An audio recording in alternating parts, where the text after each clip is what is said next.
I didn't even tell you about this, but I want to ask your opinion, and I want to ask everybody's opinion about this.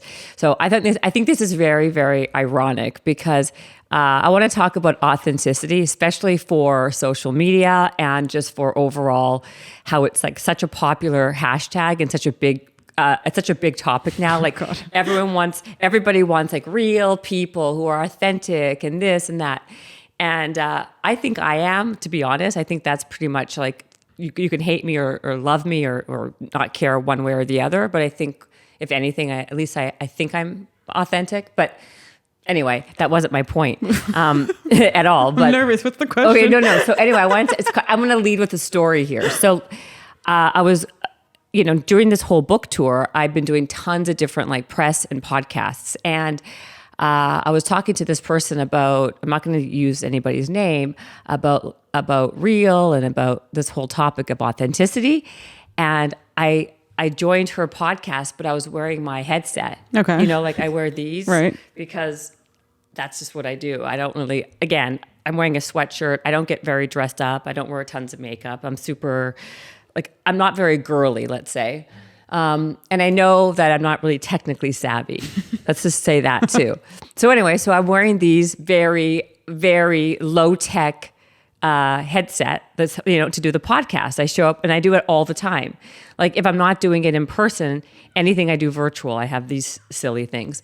And she was like super offended. She was like, no, you can't wear those. Those are like so like they're so like not, they're passe or they're like so like they're so low brow amateur type of thing. I'm like, well, that's all I have. And so she went on and on how she didn't want me to even do the podcast because I was like taking away from the brand and the image of what the whole look should be for her podcast. And actually, maybe you do know because I had to call you to ask you if I had another mic at my house. And I'm like running around my house. I'm like, okay, maybe I have another mic hidden somewhere. Anyway, which was the funny part of the whole story is then we go right into like authenticity and being like who you are, asking me all these questions about who I am. And I'm like, isn't this ironic, right? Like everybody wants people who are real, but yet, and they talk about it ad nauseum. And yet when you are a person who's real and you do things how you would normally do it, like wearing these, low tech Apple iPod, headsets, it's like kind of not cool and it's like passe and it's amateur and it's not the right look, it's not the right vibe, it's like it's not aesthetically pleasing. But isn't that kind of contrary to what being authentic and who you really are is, right? So I found that to be quite a conundrum. I got caught up in a very funny conundrum, I guess, with that. But what do you think? Do you think wearing these for a podcast is it so cheesy and like uncool? Well, for one, this was like when you said you had a question for me, this is completely out of left field. I was not expecting this at all. But no, okay, so we always talk about this, how integrity, like the public image never matching the private image is so frustrating to me. Exactly. And I don't think that that's uncool. I have been a producer for like 10 years now, and plenty of guests don't have the tech or the mic, or they don't want to set it up. They might have a full-on studio at their house, but they're not going to go and do your podcast from their studio. Well, I just think certain things don't matter to me. Certain, I guess like for everybody, there are people who like care about their things. To me, what kind of headset and mic I use or to like that to me is not really that important. No. I don't value things. I don't value material things. I don't. And so therefore I don't pay much attention to it. I guess to her, maybe I'm going to give her the benefit of the doubt. Maybe it was also about the sound quality, not just the aesthetics of it. But at the same time, and that she was very into the aesthetic part. She was into the aesthetic part too. I just don't, I guess like when I talk and when I think about authenticity, what I think about is people showing up how they really are, who they really are. That's like with all the good and the bad, like like I said, I may not be like all like primed up to look like I'm going to a prom or to like, to the Academy Awards, but that's just, I don't dress like that. What are you wearing, Jennifer? Who are you wearing? Who are you wearing right now? Who are you wearing? Which is funny because first of all, right now, I don't know why I'm into this whole Playboy vibe. I've been wearing Playboy sweatshirts for like 5 months. Playboy. I know. And this is not an ad for Playboy. I'm not a Playboy person, but they do have really nice sweatshirts and nice, this is not an ad. But this is what I wear. I was comfortable. This is what I like to wear. Where I focus my attention, and this is what actually I talk about this in my book. I talk about putting certain things on autopilot that are not important to you, because it leaves you room in your brain to focus on things that are way more important. For me, what's important is quality of food that I eat, moving my body and exercising, my children's schedule. To me, that's where my attention and focus goes to. My podcast, friends and family. I don't really care about what designer labels I'm wearing or like what clothes I'm wearing. If my hair is properly like done or if my makeup's on, I barely, and you know this, I don't know how to put on makeup. And it's actually quite embarrassing at my age. But nevertheless, because you're just so hot without it, so why does it matter? Yes, well, that's a whole other thing, right? But the point is, it's like you have to allot your attention to things that are important to you and that you care about, and let the other things kind of go and put other things on autopilot. So with Absolutely. that, right? So that's why I always wear a black tank top and jeans when that's my dress up outfit. When I'm getting dressed up, when I go show up somewhere, I'm wearing a black tank top and jeans, and people know that I've arrived in my very dressed up formal wear. Yeah, absolutely. You can't spend your mental capacity on things that are irrelevant. And to say as well with production and stuff, I would never stress a guest out about their audio if it was like right before the episode and they had this like headphones. As long as it sounds all right. I don't love headphones sometimes because they will drag along clothes and things like that, which can be a little annoying. So I might have them just not use headphones at all, which is totally fine by me. But this is not about that, because I get it. When you do a podcast, you want to have the sound to be a certain way. I get that. My issue is more about the aesthetics of it, especially when you're telling, the whole idea now is about we want to be real and show up as you are and talk about things that are like, when things become too contrived, and then that's where I don't like it. Like, it's like everything has to look a certain way and be a certain way, and you have to show up a certain way, and then you preach authenticity, which is totally like the oxymoron. So how do you deal with that? Because in the influencer space, then you're mingling with so many people that have that disconnect between like their image and who they actually are as people. How do you handle that? It's super annoying. And I think this is why this is a long drawn out way of talking about know who you are following and who you're listening to, because the truth of the matter is it's actually very disappointing. And I talk about this with a lot of my true friends, is that like when you actually meet people in person and you think they're going to be a certain way and they're not, it's like, it's always a letdown. Almost always it's a letdown when you meet people and you put them on a pedestal. The truth is everybody is human, but at the same time, it is like Instagram versus reality. It's very different. Instagram and reality, very different. So again, like, I guess why I want to even talk about this further is I think that a lot of people get really down on themselves and think that they're not, again, the pretty enough, talent enough, all these enoughs, and that their life is so shitty in comparison to who they're following. But remember, like, Instagram is basically a highlight reel. And that's the point, is that like these things are not reality. It's like watching a nice movie or a show. And really, like, what if you peel back a lot of the layers of what really happens in real life, in real time, it's very, very different than what you see.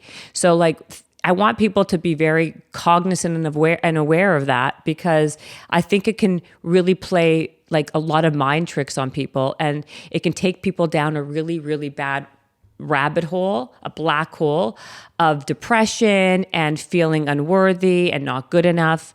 And I think that to me is a real dream killer, right? Comparing yourself to others in general is a dream killer. It's like a brain killer and a confidence killer. So if that's happening to you because you're scrolling TikTok or Instagram, especially, I think Instagram is worse than TikTok, because it's much more about the visual piece. Well, it's just way more filtered. It's more filtered, but it's more about people showing their lives off. Yeah. TikTok's more like funny memes a lot of times. There's less makeup on TikTok too. It's less like done up. It's like people dancing in their pajamas and stuff. I think it's right. So I think like Instagram is where it really becomes very much an issue, that like you have to kind of keep on reminding yourself that this is not reality. It is only Instagram. I mean, to be frank with you, I'm not exactly posting all the shitty negative stuff that happens to me. You know what I mean? Like when I post on Instagram, it's not intentional, but I post like, oh yeah, my kid's dancing. I love this dance, or yes, this message or that message. But like, again, that's such a small snapshot of what really happens in the 24-hour day of what happens in my life, your life, whoever you're following. So be mindful. And if that is happening to you, which is my point, stop following those people, because if they're making you feel bad about your life, then that's not the right thing that you should be following or looking at, and really curate your algorithm, because you can do that. I've had a lot of friends, not a lot, I've had a couple of friends of mine, actually who are very well known and quite famous, take themselves like very much recently take themselves off, and this is true, off of Instagram. And one of them just hired somebody to just do all of their social media that they have to do, because even with all of their achievements and accomplishments and everything that they've done, it's made them extremely self-doubting, depressed, and constantly thinking that they're not good enough. It's really bad. It's really bad. And these are people I'm talking about who have accomplished things that, like, in your wildest dreams, like one of the things that they've accomplished would have been like amazing. And like, it was like stacked back to back amazing stuff. And it still made them feel that way. So you're not alone. But that's one of the points. And, you know, if it's not working for you, you have to change it, because this is not a place like, it's not, if it's doing harm, you should rethink it.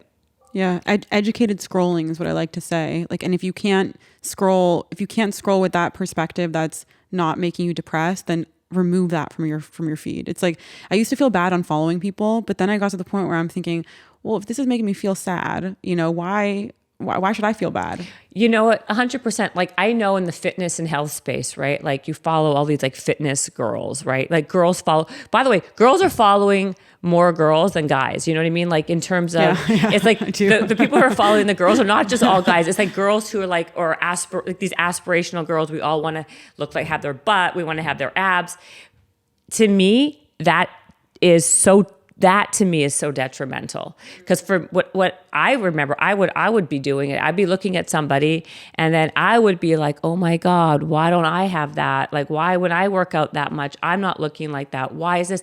And you forget that like so much of this is filters, lighting, and the other bad thing posing. Now, everything. And so people don't even know, like, even though we know intellectually what's happening, our brains play such tricks on us. It's unbelievable. Yeah. I only follow fitness people if it's like for form, if they have good educational content. Yeah, like technique. Yes. If it's just photos, that's not going to do me anything. You're the rarity. I mean, there's not one person I know, like mostly my girls are like, oh my God, you follow so-and-so? And like, I'm like, no, I don't. And then I start following them. I'm like, I know now why I'm not following so-and-so. You know what I mean? Yeah. Because again, I don't want to have, it's like natural to be doing that whole, like, why can't I? But again, comparing and comparison is like the root of all evil. It's seriously the root of all evil. Women also, like, it's so unrealistic to compare yourself to some of these fitness people. I hate following guys where they have, like, if I see a guy's transformation video of like 3 months in the gym, and it's like my transformation video of like 4 years in the gym is nowhere near theirs. And I'm just like, ugh, because men put on muscle so much easier than women. Totally. They have more lean muscle mass. Yeah. And it's different for them. So there's so many reasons why you should not compare yourself to a number of different people ever. Well, besides just the lighting and the filters, you know what else it is? Just because someone is touting and promoting that they're doing, I do this, and this every day. Do you? I mean, so much of the stuff is actually not true. I mean, like, they may be doing that, but they can also be doing a lot of other things involved that they're not promoting. right? yes. So, Yes. I mean, there's a lot of stuff out there. So authenticity is sometimes not so authentic. But I do believe the people who truly are authentic, I think really need a shout out here because they're very few and far between. And for you people who are listening, if you are still listening, or if you're watching, you have to shine your light. You got to be who you are. And like I said, don't compare yourself. Don't worry about what anybody else is doing, what's cool, what's trendy. Do you. Be you. And you'll live a much happier, much more fulfilling, a much more rich life. That's it. I love that. And wait, join the Facebook group. Oh, yeah. Oh, yeah. And join the Facebook group. And if you haven't yet subscribed to this podcast, click over here, wherever this little click is, and subscribe now. And buy the book. Oh, yeah. And buy Bigger, Better, Bolder. Well, yeah. That's my shameless plug.